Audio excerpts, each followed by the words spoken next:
over here, I promise. I'm not ignoring you. I do love you. I just miss you. I also will be using my left hand to use the clicker. I'm right-handed, so if it feels uncoordinated, that's why. So, my name is Sarah Schlegel, and as you may have noticed, I'm disabled. I have spinal muscular atrophy. What does that mean?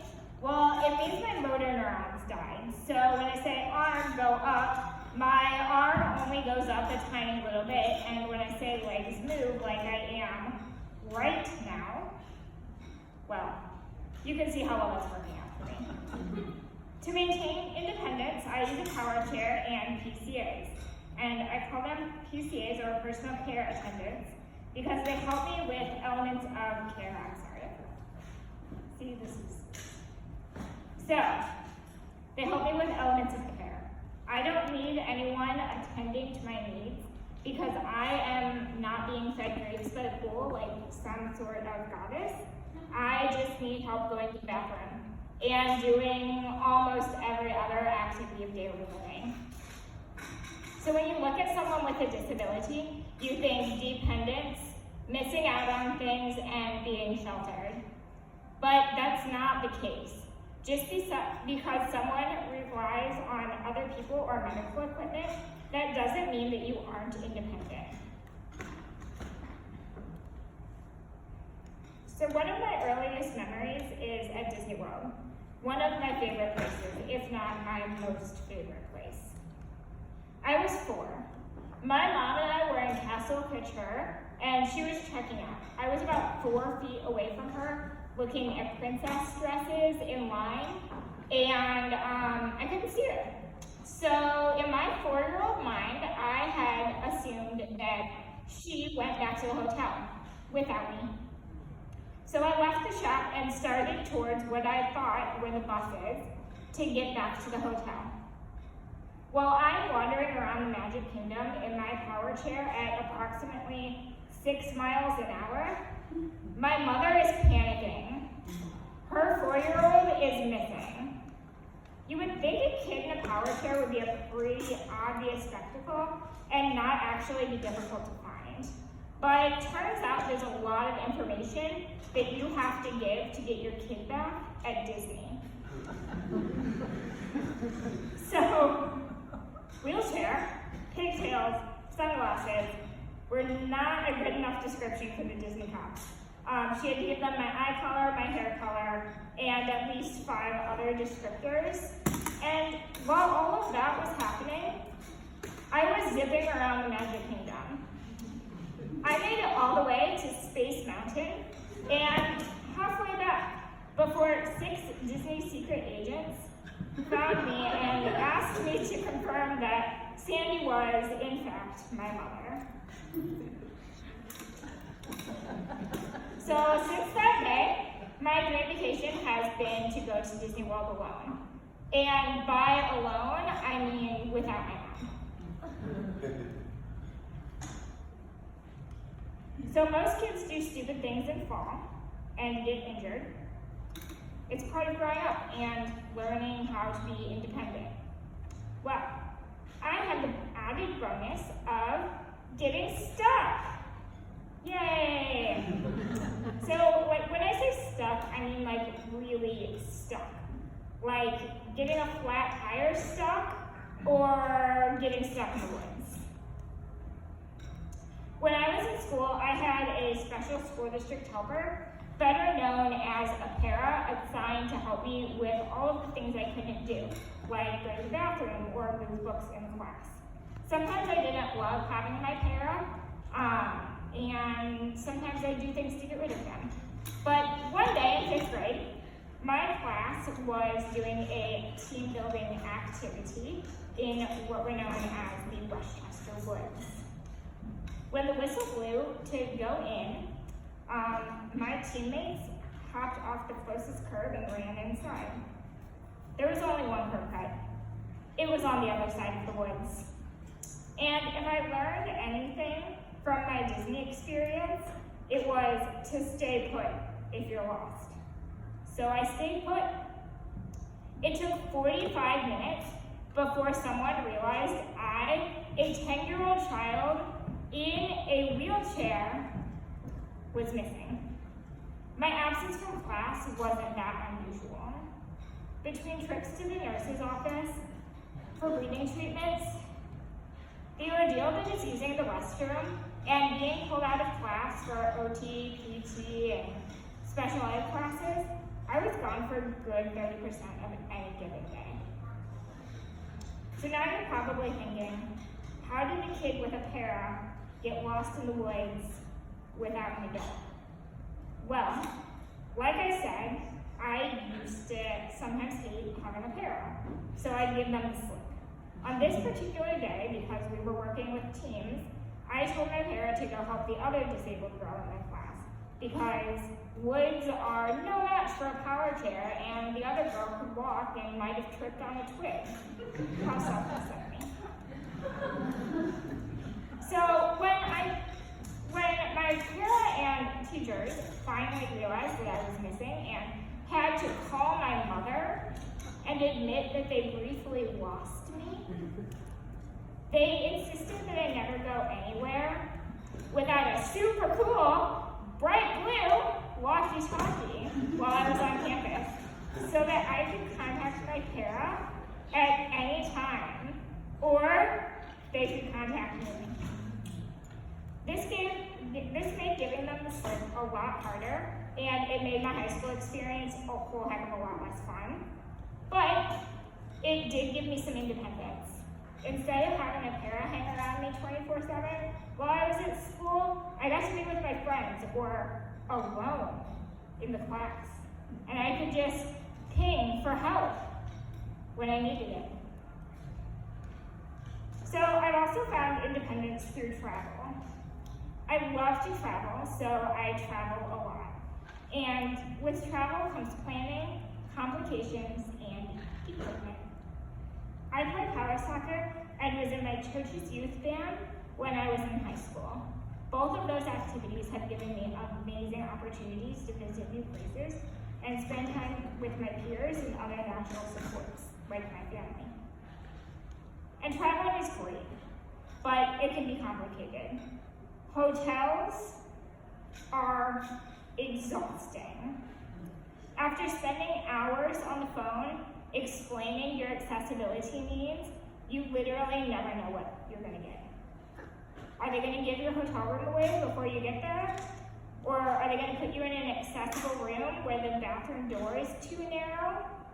Or when you confirm the pool has a chairlift, but the pool itself is actually up a flight of stairs with no elevators? Or the hotel, when we were at a power soccer tournament, and the hotel we were staying at literally ran out of accessible rooms, and to shower, we had to remove the bathroom door, the shower door, and I had to be put into a lawn chair from the pool area by my mom and my coach because the transfer was so dangerous we needed the second person there. It's not just the hotel that causes problems when traveling either. The activities and my equipment can cause complications too, especially when traveling with a group. The church band I was in went on tours every summer, and we were not gone for a short period of time. These were 10-day tours. We stopped at different churches in different states every night. So think about how complicated that would be for you. You'd have to pack clothes, toiletries, and snacks for 10 days. Now think about how complicated that is for me, a wheelchair user. I had to pack clothes, snacks, and toiletries for 10 days, but I also had to pack medications, breathing equipment, and literally everything I could need in an emergency. To give you a visual, we dedicated an entire storage compartment on the tour bus to my stuff. But let me rewind, back to months before we loaded the bus. So much work and planning had to go into these trips. My fearless youth leader, Jeremy, did most of the planning with a little bit of help from my mother. Each church we visited had to be accessible. And churches aren't required to be accessible by the ADA. So Jeremy had to explain what exactly that meant to people who had no idea that no, one step isn't accessible. No, you can't lift the 600-pound wheelchair up the one step. And okay, how tall is the stage or altar area? Do you guys have a ramp? No, maybe we could bring our own. On the first trip we went on, this church, the one in these pictures here, didn't measure the height of the stage correctly, and we were under the impression that a 7-foot ramp would be plenty long enough to get me on and off the stage. Spoiler alert, it wasn't. So it was so steep that we were worried the ramp was literally going to fall off of the stage as I was going down. My peers had to line the ramp to spot me in case I fell to an untimely death. I don't know if this is a universal church thing, but during these trips, everyone but me stayed at a church member's home overnight. Think about how a wheelchair user would navigate your home. It probably wouldn't. So I had to go to a hotel. Now, you're thinking, how did you go to a hotel? You were on a tour bus.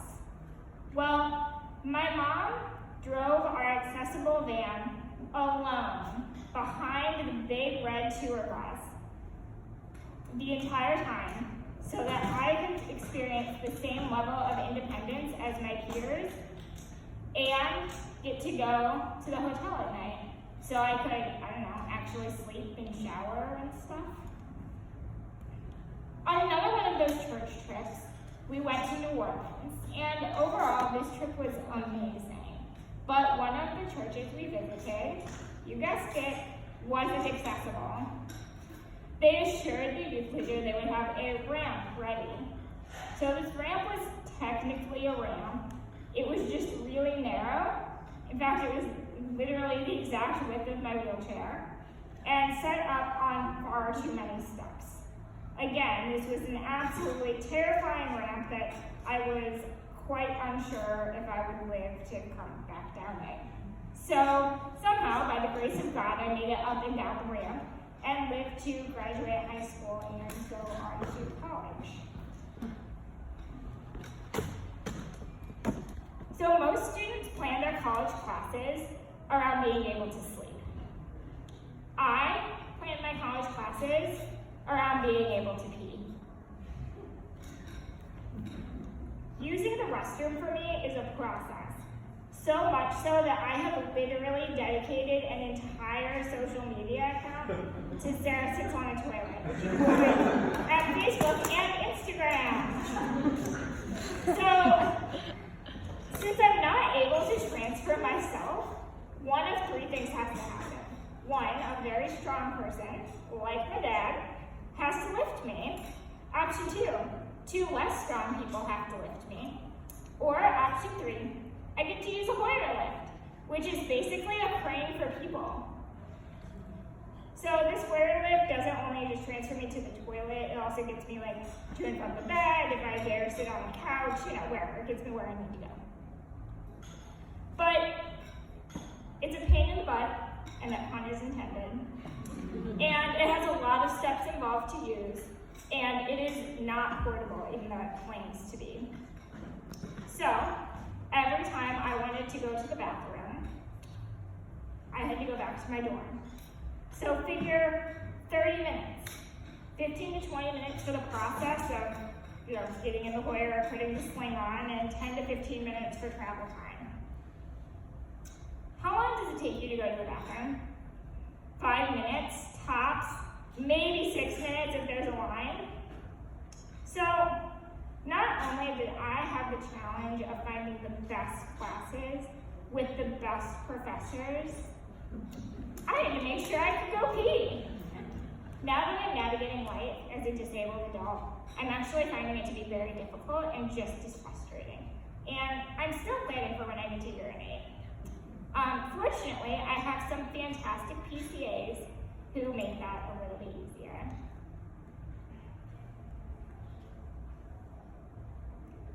So sometimes it sucks having people hang around you nearly 24/7 to help with literally everything. But honestly, my life would be horrible without my PCAs and nurses. My PCAs are some of my best friends, and some of my best friends are my PCAs. They increase my independence so much. And without them, I wouldn't be able to do all of the fun things I get to do. Like go to Chicago with my best friends. So a little bit of backstory.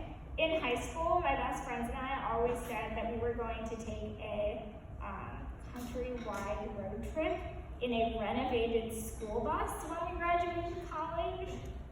Well, it turns out that none of us knew how to purchase, renovate, or drive a school bus. Yeah. So we decided to go to Chicago because they have accessible Ubers. Literally Ubers that I can get my chair into. Guys, it's magical.